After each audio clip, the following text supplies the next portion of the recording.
अस्सलाम वालेकुम फ्रेंड्स। आज हम मुमताज़ भाई की एवरी में आए हैं, तो मुमताज़ भाई से पूछते हैं क्या हाल है, कैसी तबीयत है मुमताज़ भाई?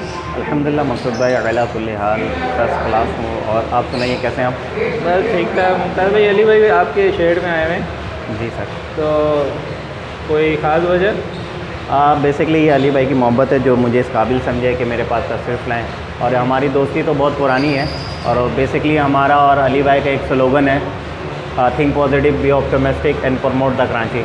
तो हम लोग दोनों मिल पे इस पे काम कर रहे हैं। इंशाल्लाह आगे न्यू फेंसर को लेके भी चलेंगे और आगे अपनी बर्ड्स की क्वालिटी को इम्प्रूव करने के लिए, आगे अपनी फ्यूचर प्लानिंग के लिए बहुत सारे डिस्कशन हमारे बीच में हुई है। तो इंशाल्लाह ताला फर्दर इंफॉर्मेशन अली भाई से भी गेट करना है, कुछ मैं उनको प्रोवाइड करना है। तो इस तरीके से मिल के काम करेंगे तो आगे इंशाल्लाह हमारा कुछ एक स्कोप बनेगा। ठीक। अस्सलाम वालेकुम व्यूअर्स, क्या हाल है? उम्मीद करता हूँ आप लोग सारे खैरियत से होंगे। आप लोग देख रहे हैं चैनल बूम बर्ड्स। हमारे कैमरामैन हैं मसूद भाई और हमारे साथ हमारे आज के जो मेहमान हैं वो हैं, क्या नाम है भाई आप? मुमताज़ भाई। मुमताज़ भाई। तो मुमताज़ भाई, वैसे तो मेरी अपनी ज़ाती कोशिश होती है कि हर फैंसियर के घर पे जाया जाए जो ब्यूटेशन के ऊपर काम कर रहा है। मकसद सिर्फ ये होता है कि कुछ नई चीज़ें इंसान सीख लेता है और अगला मकसद ये कि वो काम किस चीज़ के ऊपर कर रहा है। 2021 का सीज़न जो है ऑलमोस्ट एंड है, अब 2020 का ख़त्म हो चुका है, 2021 का नया सीज़न स्टार्ट होगा। तो उसमें हम सबको, मुझ समेत, क्या क्या चेंजेस करनी चाहिए, कौन कौन सी नई वैरायटी है, उन वैरायटियों के अंदर किस किस चीज़ के ऊपर आना चाहिए, तो ये हम आज ये डिस्कस करेंगे इसके ऊपर। लेकिन हमने सिर्फ यहाँ पे तनकीद बराए तनकीद नहीं करनी, तनकीद बराए इस्लाह होनी चाहिए। और हमारा मकसद ये होगा कि आप कुछ भी फॉलो करें, आप सही हैं, हम कुछ भी फॉलो कर रहे हैं, हम सिर्फ बता रहे हैं कि हम क्या कर रहे हैं, हम उसमें भी इनकी सिर्फ एडवाइस ले रहे हैं कि ये क्या कर रहे हैं और ये क्या करना चाहेंगे। ठीक है जनाब, तो आइए शुरू करते हैं फिर आज का सेशन। तो जैसे कि व्यूवर्स बात हो रही थी, मुमताज़ भाई से हम लोग पूछेंगे कि फ्यूचर में पेयरिंग किस किस तरह की होनी चाहिए अकॉर्डिंग टू हिज थिंकिंग। ये क्या चाहते हैं, ये इनका क्या मकसद है और इन्होंने पहुंचना कहाँ है। तो पूछते हैं हम, हाँ जी बताइए कि आप क्या करना चाह रहे हैं और पहुंचना कहाँ चाह रहे हैं। आपने इतने मुख्तलिफ़ किस्म के बर्ड्स लगाए हुए हैं माशाल्लाह से। आजकल ये एग्रीकल्चर की हॉबी बहुत हर छोटे छोटे घर से लेके बड़े बड़े घरों तक पहुँच गई है। आपने जो लगाया, आपका क्या मकसद है, आपका क्या टारगेट है, आपने पहुँचना कहाँ है? अली भाई, पहली बात तो फ़र्स्ट ऑफ ऑल मैं आपका बहुत ज़्यादा शुक्रगुज़ार हूँ कि आपने मुझे इस काबिल समझा और मेरे घर तशरीफ़ लाएँ। और दूसरी बात है कि अली भाई मैं एक बात कह दूँ भाई, काबिल नाकाबिल कोई ऐसी बात नहीं होती। ये शौक़ है, इस शौक़ में जो दूसरा बंदा तोते पाल रहा है वो हमारा भाई है। और इसी तरह हम लोगों ने एक दूसरे को सपोर्ट करना है और प्रमोट भी करना है। मकसद हमेशा से कहता हूँ, मकसद तोते बेचना नहीं है, मकसद हॉबी को प्रमोट करना है। हॉबी होगी तो तोते होंगे और हॉबी होगी तो इनकम भी होगी और हॉबी होगी तो दोस्ती भी होगी। तो हम सबको दोस्ती के सर्कल को अपने बढ़ाना है। हमने अपने इस एग्रीकल्चर में जो हमारे दोस्त हैं इनको ज़्यादा से ज़्यादा अपने सर्कल के अंदर लेके आना और मकसद भी हमारा ये होना चाहिए। और कोई बड़ापन, कोई एहसान, कोई ऐसी चीज़ नहीं है भाई। एग्जैक्टली आप हमारे भाई हो। बिल्कुल आप सही फरमा रहे हैं। और मेरा जो एम है, मेरा जो टारगेट है, मैंने पहले भी कह दिया था, मेरे एक स्लोगन था, think positive, be optimistic and promote the Karachi.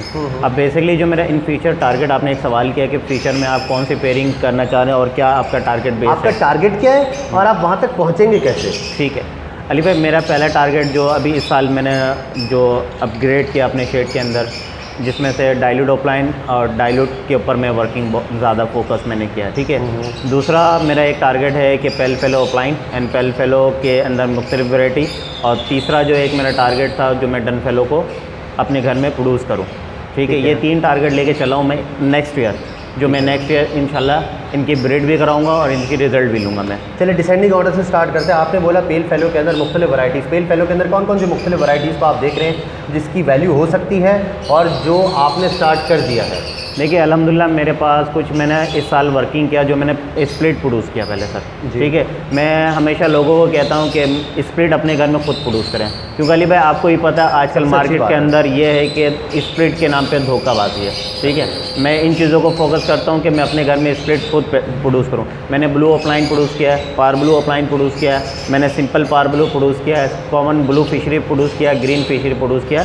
ये सब मेरा स्प्लिट है। जो मेरा एक टारगेट है ऑफलाइन पेल फेलो के अंदर, जो अल्हम्दुलिल्लाह मैं नेक्स्ट ईयर अपने घर से प्रोड्यूस करूँगा, ब्लू ऑफलाइन एंड पार ब्लू ऑफलाइन पेल फेलो इंशाल्लाह ताला। मैं सिंपल अगर ये देखा जाए तो ग्रीन कलर के अंदर पेल फेलो ऑफलाइन जी, और ब्लू कलर के अंदर पेल फेलो ऑफलाइन। अब ये आपका टारगेट है जी, अब चलते हैं डाइल्यूट के अंदर। डाइल्यूट के अंदर थोड़ा सा सिंप्लीफाई करें अपने बूमबर्ड्स के व्यूअर्स के लिए कि आप क्या चाहते हैं उसके अंदर। डाइल्यूट के अंदर जो मैं चाह रहा हूँ वो टर्क्वाइज ऑफलाइन डाइल्यूट चाह रहा हूँ मैं, यानी कि पार ब्लू, आसान ज़बान में कहते हैं पार ब्लू ऑफलाइन डाइल्यूट। आपने एक चीज़ मेरे ख्याल से एक मिस जो करी है वो ये है कि टर्कोइज के साथ साथ डाइल्यूट के साथ साथ उसको पेल फेलो में क्यों नहीं आप लेके जा रहे? मेरा एक सवाल है। देखिए सर, ये थॉट्स है मेरी, बट मैं इनिशियल से स्टार्ट करता हूँ। अब एक चीज़ जब मेरे पास डाइल्यूट ऑफलाइन के शक्ल पे मौजूद होगा बर्ड्स, या टर्क्वाइज डाइल्यूट ऑफलाइन पे बस मौजूद होगा, जब मैं उस चीज़ों को कंप्लीट प्रोड्यूस कर लूँगा अपने घर में, तो मेरा अगला टारगेट यही है जो आपने मुझसे सवाल किया, इसके अंदर आप क्यों नहीं वर्किंग कर रहे हैं। पहले मैं एक चीज़ इनिशियली स्टार्ट कर लूँ, फिर उसके बाद मैं नेक्स्ट स्टार्ट करूँगा। पहले क्या प्रोड्यूस करेंगे? पहले जो मैं प्रोड्यूस करूँगा टर्क्वाइज ऑफलाइन डाइल्यूट ऑफलाइन, पार ब्लू डाइल्यूट ऑफलाइन। जी, पार ब्लू डाइल्यूट ऑफलाइन। फिर उसके बाद कैसे उसको नेक्स्ट स्टेप पे लेके जाएंगे आप? मैं उसको सिंपल, अगर मेरे पास वन हैंड मेरे पास टर्क्वाइज ऑफलाइन डाइल्यूट के शक्ल पे मौजूद होगा, वो मेल हो या फीमेल, मैं बेसिकली चॉइस करूँगा फीमेल को। एक हैंड में मेरे पास फीमेल होगी तो एक हैंड के अंदर मैं जो दूसरा जो बर्ड लगाऊंगा वो पेल फेलो ऑफलाइन लगाऊंगा या सिंपल पेल फेलो ब्लू सीरीज के अंदर लगाऊंगा। मेल आप विजुअल लगाएंगे? मेल विजुअल लगाऊंगा। फीमेल यहाँ पे डाइल्यूट ऑफलाइन लगाऊंगा मैं। ठीक है। इसके साथ जो मैं वर्किंग करूँगा वो 1 साल की वर्किंग अल्हम्दुलिल्लाह टर्क्वाइज के अंदर मेरे पास डाइल्यूट ऑफलाइन पेल फेलो इंशाल्लाह 1 साल 2 साल के अंदर मेरे पास वो घर में प्रोड्यूस होना स्टार्ट हो जाएगा। चलिए, ये सारी बातें तो ठीक है, अब थोड़ी कॉन्ट्रोवर्शियल बात करें। जी, मोस्ट वेलकम सर। कितना इफेक्ट पड़ेगा शिपमेंट्स का? सर मैं नहीं चाहता, कोई इफेक्ट नहीं पड़ेगा सर। मैं लोग बड़ा घबराए हुए कह रहे हैं कि शिपमेंट आ गई है, माल सस्ता हो गया है, ये नहीं लो वो नहीं लो, और आसरे में पता नहीं कौन से बैठे हुए कोई आएगा उनको बहुत ही कोई सस्ता बर्ड दे के चले जाएगा। आपका क्या ख्याल है? और यकीनन आपने भी ऐसे कमेंट सुने होंगे। सर मैं आपको एक इन शॉर्टली एक अंदर की रिपोर्ट बता दूँ आपको, ठीक है। नाउडेज रशिया माफिया बहुत ज़्यादा इन हो गया मार्केट के अंदर। रशिया माफिया, रशिया जी, रशिया भी है इसके अंदर। रशिया इस साल अब जो नई शिपमेंट आ रही है ना, पूरा ओवरऑल पूरे फिलिपाइंस से, इंडोनेशिया से, यहाँ तक के साउथ से, और यहाँ तक कि मैं आपको ये भी बताता हूँ हॉलैंड से, रशिया भी बर्ड्स के अंदर, हॉलैंड से सारे बर्ड बुक हो चुके हैं। अच्छा जी, ठीक है। जो लास्ट ईयर हमें पार ब्लूज आ रहे थे, जो मिल रहे थे हमें जिस रेट पे, वो हमसे $5 इजाफी देकर वो बुक करवा लिए वहाँ पर रशियन कंट्री ने रशियन ब्रीडर ने अपने आप को प्रमोट कर रहे हैं। इंडस्ट्रियल एरिया बन गया तो वो भी इस फील्ड के अंदर आ रहे हैं। तो ये मेरा नॉलेज है, और मुझे जो रिपोर्टें मिले हैं कि आने वाले नेक्स्ट ईयर ये बर्ड्स के रेट भी इंक्रीज़ होने वाले हैं। ये मैं अंदर नॉन अवेलेबिलिटी, जी, ये आप कहना चाह रहे हैं? जी सर, मार्केट में शॉर्टेज होगी। जी बिल्कुल। आप ये देखें सर पार ब्लूज़ के हवाले से कि पार ब्लू कब से ब्रीड हो रहा है आपको भी इल्म है सर, ठीक है। सेकंड, स्टिल अब तक उसकी डिमांड है।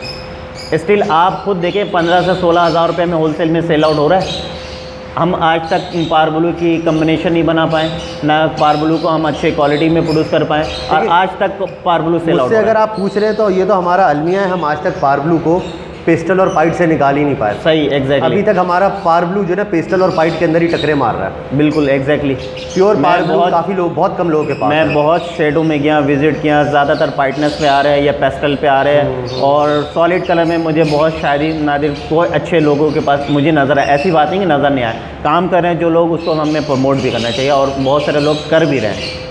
ऐसा ही है, ऐसा ही है। आपके पास क्या प्रोडक्शन आई है क्रिमिनो की, और आप इसका फ्यूचर क्या देख रहे हो? सर क्रिमिनो हॉट आइटम है, और अल्हम्दुलिल्लाह मैं आपको अभी से श्योरिटी दे दूं, आने वाले इसकी बहुत ज़्यादा डिमांड मिलेगी। इन 1 साल 2 साल नहीं, मैं आने वाले 5-6 साल के मैं आपको टारगेट दे रहा हूँ। ये उस वक्त तक ये सेल आउट होगा, बिकेगा भी। आपने कहा प्रोड्यूस के हवाले से और आपके प्रोडक्शन के हवाले से, तो एज यू नो कि सबके साथ ये आजकल वीक ब्लड लाइन के वजह इशू होता है, का इशूज़ है। तो मेरे साथ भी हुआ, मगर अल्हम्दुलिल्लाह मैंने भी कुछ बर्ड्स प्रोड्यूस किया, और स्टिल अभी भी मेरे पास क्रिमिनो के इतने डिमांड है कि मेरे पास अभी 100 दाना होगा, 100 दाना सेल हो जाएगा। अच्छा। इतना इस वक्त डिमांड है। अच्छा, क्रिमिनो के बारे में जैसे आप थोड़ा बहुत नॉलेज रखते हैं शिपमेंट्स का, आप बताएं कि शिपमेंट्स के अंदर ये आइटम आ रही है? नहीं, आज तक मैंने एक भी बर्ड क्रिमिनो नॉन शिपमेंट के अंदर नहीं देखा मैंने। यानी कि क्रिमिनोज जैकिनोज ये शिपमेंट का आइटम नहीं है? नहीं, ये बिल्कुल, ये जो भी होगा लोकल प्रोड्यूस ही होगा। ये लोकल, और लोकल प्रोड्यूस होने के बाद लोकल ब्रीडर से ही दूसरे ब्रीडर के पास जाएगा। एग्जैक्टली, बिल्कुल सही। मैं अल्हम्दुलिल्लाह मैंने लास्ट ईयर बहुत सारे बर्ड बाई किया, इंपोर्टेड किया, और मैंने अपने घर पे भी लगाया, आपने देखा भी, और उनसे मैंने मुख्तलिफ वेरिएशन चेक्स मैंने लिया भी है। तो मैंने आज तक कोई भी बर्ड शिपर के पास, एक्सपोर्ट के पास मैंने कोई क्रिमिनो डेकिनो नहीं देखा। ठीक है, अच्छा आप क्या कहते हैं, अभी आवाम को क्रिमिनो ऑफलाइन की तरफ जाना चाहिए या अभी सिर्फ क्रिमिनो डेकिनोस के अंदर ही रहना चाहिए? सर मैं अभी रिकमेंड करूँगा कि ज़्यादातर क्रिमिनो और डेकिनो पर हैं तो मौजूद है। Good advice. क्रिमिनो ऑफलाइन सर प्रोड्यूस तो आप कर लेंगे, ठीक है, मगर उसके लिए बहुत ज़्यादा मेहनत है, वर्किंग है। आप देखिए आजकल रेस है, दौड़ है, मैं एग्जैक्टली ये लफ्ज़ कहता हूँ, ठीक है, क्योंकि आजकल लोग सोचते हैं कि आज इन्वेस्टमेंट करें कल रिटर्न अर्निंग आए, ठीक है, क्योंकि मैंने बहुत सारे लोगों को देखा क्रिमिनोज क्या रेट पे सेल करें, मैं डिपेंड नहीं करूँगा, मैं कोई डिस्कशन रेट पे नहीं करूँगा, मगर क्या रेट पे सेल हो रहा आपको भी इल्म है। मगर अल्हम्दुलिल्लाह अगर उसी में 4-6 चिक्स आप सेल कर देते हैं तो अल्हम्दुलिल्लाह एक हैवी हैंडसम अमाउंट आपके पास मौजूद हो जाए। 2021 में क्रिमिनो कितने का देख रहे हैं? मेल पट्टे की शक्ल में, सॉरी फीमेल, क्रिमिनो की फ़ीमेल, क्योंकि आपने अब ज़ाहिरी बात है अभी मैं वर्किंग नहीं बताना चाह रहा क्योंकि फिर लोग कंफ्यूज हो जाएंगे। मैं सिर्फ आपसे पूछ रहा हूँ क्रिमिनो की फ़ीमेल कितने तक की होनी चाहिए? पट्ठों में बात, पट्ठों में, क्योंकि ज़ाहिरी बात है लोगों ने ऑफलाइन में लेके जाना होगा, आज नहीं तो कल तो लेके जाएंगे। एटलीस्ट 35 और मेल इसमें कम का होगा। क्रिमिनो के अंदर मेल सस्ता होता है, फीमेल महंगी होती है। बिल्कुल, आप ये भी लोगों को बता देना चाहिए, क्योंकि फ़ीमेल बहुत ज़्यादा रोल करता है क्रिमिनो ऑफलाइन के लिए। यस, बहुत सारे लोगों को इल्म नहीं है, वो बोलते हैं मुझे मेल चाहिए। क्रिमिनो और एसएसएफ जीन है, रेडाइज जीन है, उसमें मेल फीमेल का कोई रोल नहीं है, मगर आप ऑफलाइन पे ले जाएंगे तो आपके लिए फ़ीमेल बहुत इंपॉर्टेंट है, इसलिए फ़ीमेल महंगी होती है। और अगर आपने क्रिमिनो से क्रिमिनो प्रोड्यूस करना है, एल्बिनो के साथ लगाना है, तो फिर आपके लिए क्रिमिनो का मेल रिक्वायर्ड है, क्योंकि एल्बिनो की फ़ीमेल्स आपको वाफिक मिकदार में हर जगह पे मिलती है, हर जगह पे मिलती है। एल्बिनो की फ़ीमेलें भरी हुई है मार्केट में। आप क्रिमिनो का मेल ले लें, उसके साथ फॉस्टरिंग कर लें, मल्टीपल फीमेल यूज़ कर सकते हैं, तो दोनों में से कोई चीज़ ख़राब नहीं है। ऑफलाइन में जाना है तो फीमेल ले क्रिमिनो की, अगर क्रिमिनो टू क्रिमिनो प्रोड्यूस करना है, क्रिमिनो टू एल्बिनो लगाना है तो आप मेल लें क्रिमिनो का। अच्छा जी, अच्छा आप मुझे बताएं कितनी सेफ़ इन्वेस्टमेंट है, अगर आप इन्वेस्टमेंट पॉइंट ऑफ व्यू से बात कर लें। वैसे तो मैं बड़ा इसके खिलाफ हूँ, ये बर्ड्स का बिज़नेस, ये धंधा नहीं है, ये बिज़नेस नहीं है, शौक है। शौक है, उसके बाद जुनून है, जब जुनून होता है तो कमाई हो जाती है। ये मेरा एक स्लोगन है। बिल्कुल, आप मैं इससे बिल्कुल एग्री करता हूँ सर। बहुत सारे नए लोग आ जाते हैं जिनको पता नहीं होता और वो अपना नुकसान, मैं इसको कहूँगा मासूमियत में नुकसान उठा लेते हैं। भाई मैं बहुत ऐसा एग्जांपल दे सकता हूँ, ऐसे लोगों का एग्जांपल दे सकता हूँ जो मार्केट के अंदर जो चीट होके ऑफलाइन बोल के आते हैं, पता चलता है वो पेस्टल पाइट बर्ड है, हल्का सा वो हुड के अंदर ऑरेंज नेट आ गया, टेल बार से वो ऑफलाइन कंसिडरेट करके बेच भी दे रहे हैं। तो मैं ऐसे बहुत सारे एग्जाम्पल है, मैं नहीं देना चाह रहा हूँ, बट ये कि जिससे भी बर्ड कोई हमारी फेटर्निटी, बर्ड्स फेटर्निटी के अंदर कोई गलत कर रहा है, हमने सिर्फ हिंट देनी है, हमने किसी का नाम उजागर नहीं करना। देखें एक तरह से धब्बा तो हम सबके ऊपर ही लग रहा है ना। बिल्कुल, जो मसूद भाई कैमरा में रिकॉर्डिंग कर रहे हैं ये भी बर्ड्स का काम करते हैं, इनको भी ये जो अगर हम कोई नेगेटिव बात करेंगे ना, इस बंदे को पॉइंट आउट कर देंगे, वो एक तरह से हमारे ऊपर भी वो कीचड़ उछल रही है। हमने सिर्फ अपनी बातों से लोगों को एजुकेट करना है, लोग एजुकेट हो जाएं, मसला ही नहीं है। कोई चीटिंग करता है करने दे, वो अपने घर पे कर रहा है चीटिंग, वो उससे आपको कोई फ़र्क नहीं पड़ेगा। आप एजुकेट हो जाएं बस। सबसे पहले लालच ख़त्म कर दें। कोई ऐसे अलादीन का चिराग नहीं आपने रगड़ा और आपने 5-6 लाख रुपए कमा लिए एक जोड़े से, कोई ऐसा अलादीन का चिराग नहीं लगा रहे। बिल्कुल, ऐसा ही है। मैं आपको बताऊं, मैं when I was a matric class 2009, my father was teach me कि बर्ड्स कीपिंग कैसे करते हैं, बर्ड्स को रखना है किस तरह का, हाउ टू नो। मेरे फादर मुझे टीच किया करते थे, but suddenly my father is no more this world, but मैं उनकी हॉबी को प्रमोट करते गया। सर आप बिलीव नहीं करेंगे, 2016 से मैं इस फील्ड के अंदर हूँ एज अ हॉबीस्ट, ठीक है।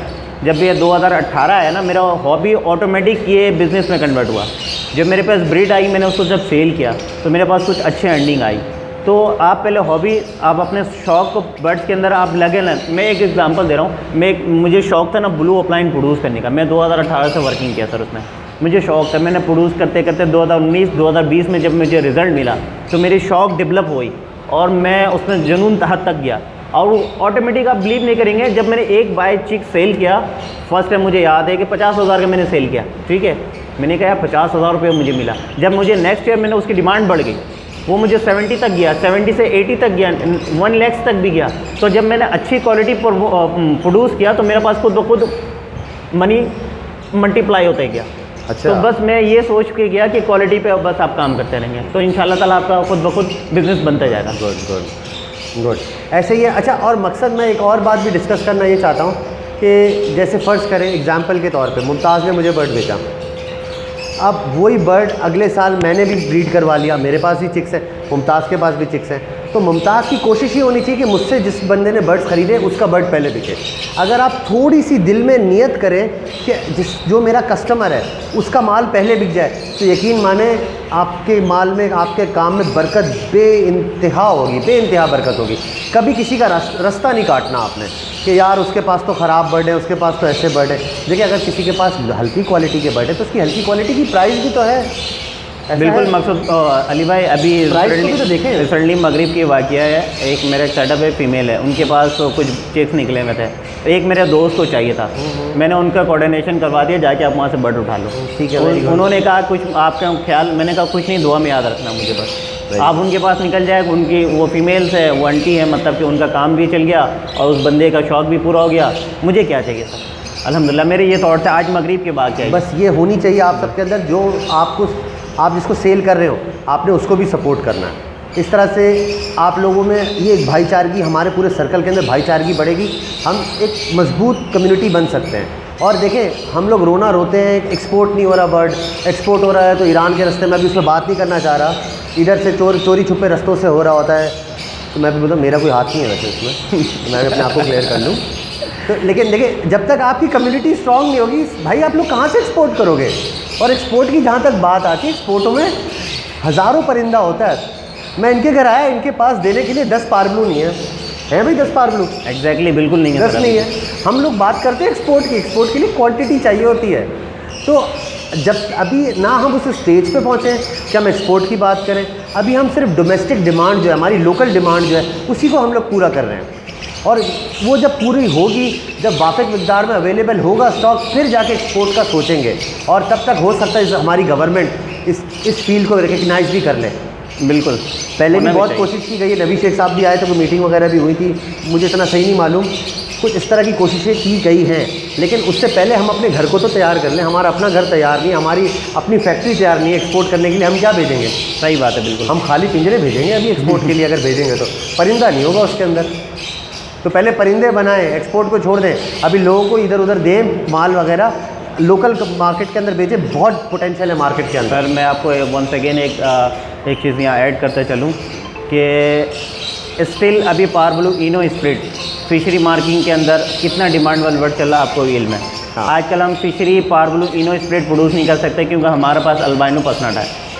तो बेसिकली आजकल लोग डिमांड करते हैं क्वालिटी के ऊपर, तो क्वालिटी किसी का मोहताज नहीं है, क्वालिटी पे काम करें। और ये नहीं सोचे कि आज मेरे पास 50 बर्ड निकला हुआ है, वो बिकना मुश्किल है।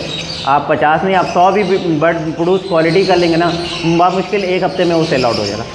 इतने उम्मीदवार खड़े होते हैं। देखें सबसे पहले जो लोग काम करना शुरू करना चाह रहे हैं उनके लिए मेरी एक एडवाइस है कि भाई फिशरी में काम करना है तो फिशरी लो, पर्सनाटा में काम करना है तो पर्सनाटा लो। यार मुमताज़, आज अभी मैं काफ़ी लोगों के साइड विजिट करता हूँ, लोगों के पास प्रॉपर ग्रीन फिशर नहीं। बिल्कुल एग्जैक्टली, वो भी हाइब्रिड होते हैं जिसके अंदर मास्किंग होते हैं, जिसके ऊपर हुड के अंदर वो क्वालिटी मौजूद नहीं है। बेसिकली स्टैंडर्ड साइज़ पे वो कंप्लीट उतरता नहीं है। मैंने यहाँ तक ये भी देखा। तो क्या बिकेगा, 400 का ही बिकेगा फिर वो 400-500 का फिर क्या बिकेगा। आज देखें बाहर कंट्री में फिशरी के क्या डिमांड है ग्रीन फिशर का। कुछ बंदे ऐसे हैं जो कि करी ग्रीन फिशर के ऊपर काम रहे हैं। बहुत सारे ऐसे भी लोग इवन तो कि पाकिस्तान में मौजूद है। मैं किसी का पर्टिकुलर नाम नहीं लेना चाहता हूँ, मगर ऐसे भी लोग हैं जो सिर्फ ज़्यादातर ग्रीन फिशर पे काम करते हैं। उनकी ग्रीन फिशर भी 6,000-8,000 में एक पीस सेल आउट। अली भाई जैसे कि आपको ही पता है, आप भी माशाल्लाह से डेनमार्क की फ़िशरी को अवेल किया और उसको ब्रीड करवा रहे हैं, और माशाल्लाह से आपके पास भी मैंने बहुत सारी फ़िशरी देखा, बहुत स्टैंडर्ड लेवल के अंदर है, साइज़ मैसिव है, उसकी हुड प्रॉपर है, उसकी फ़िशरी मार्किंग प्रॉपर है। तो गालिबन अगर मैं आपसे एक फ़िशरी बाई करने जाता हूँ तो यार मैं तो यही करूँगा, अभी जाल रेट इतना चल रहा है, मगर आपके उसके पीछे जो आपने मेहनत किया, जो एक बर्ड आपने सिलेक्शन किया और उसके बाद आपने वर्किंग करके वो साइज़ डेवलप किया, आप उसका मैं रेट लगाता हूँ कि 1500 रुपये ले लें, 1000 रुपये ले लें, तो आपका दिल दुखेगा। जाहिर सी बात है, क्योंकि अगर मुझसे कोई बर्ड ख़रीदने आ रहा है या आपसे आ रहा है, आपके वर्किंग का बर्ड है, तो वो आपसे आपकी 3 साल की मेहनत या 2 साल की मेहनत खरीद रहा है। जी, वो आपसे बर्ड नहीं खरीद रहा, बिल्कुल, वो आपसे आपकी 3 साल की मेहनत खरीद रहा है। बिल्कुल सर, बिल्कुल मैं इस बात से बिल्कुल एग्री करता हूँ कि मेरे पास भी ऐसा वाक़या हो चुका है। कुछ लोग आते हैं कि ये समथिंग, तो मैं यही कहता हूँ कि सर मैं आपके लिए दुआ दे सकता हूँ, मार्केट वैल्यू जो है मैं मार्केट वैल्यू में दे सकता हूँ, मगर उससे नीचे कहाँ से दे सकता हूँ। ऐसा ही है, ऐसा ही है, ऐसा ही है। तो व्यूअर्स, फिर आज की वीडियो मेरे ख्याल में बहुत लंबी हो गई है और पीछे से इशारा भी आ गया, बस करो। तो मेरे ख्याल में यहीं पे इख्तिताम करते हैं। उम्मीद है कि आप लोगों को आज की वीडियो पसंद आई होगी, थोड़ा सा नया टच मिला होगा इस वीडियो के अंदर। देखते रहिए बूम बर्ड्स। अगले बूम बर्ड्स की वीडियो के अंदर इंशाल्लाह ताला मैं आप लोगों को गर्मी के सीज़न से मुतल्लिक कुछ ना कुछ स्पेशल चीज़ बताऊँगा। तो स्टे ट्यून्ड। ओके, अस्सलाम वालेकुम।